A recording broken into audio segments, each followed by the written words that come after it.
দেশে করোনা সংক্রমণ আবারও বাড়তে থাকায় হাসপাতালগুলোতে সীমিত পরিসরে করোনা পরীক্ষার ব্যবস্থা চালুর সিদ্ধান্ত নিয়েছে স্বাস্থ্য অধিদপ্তর।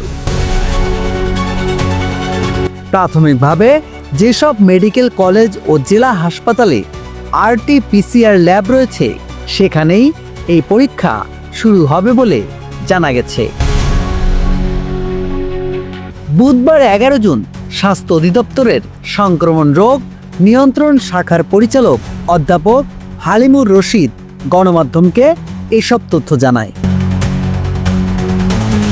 তিনি বলেন, যেসব হাসপাতালে RT-PCR ল্যাব রয়েছে করোনা পরীক্ষা পুনরায় চালু করার প্রস্তুতি নিতে তাদের নির্দেশ দেওয়া হয়েছে। তিনি জানান, স্থানীয় কোম্পানিগুলো থেকে পরীক্ষার কিট সংগ্রহ করা হচ্ছে, পাশাপাশি বিদেশ থেকেও কিট আমদানির জন্য সেন্ট্রাল মেডিকেল স্টোরস ডিপোকে নির্দেশনা দেওয়া হয়েছে। যাদের উপসর্গ থাকবে তারাই পরীক্ষার সুযোগ পাবেন। নেয়ামুন নাকিব, বাঙালিওয়ালা নিউজ বাংলা, ঢাকা।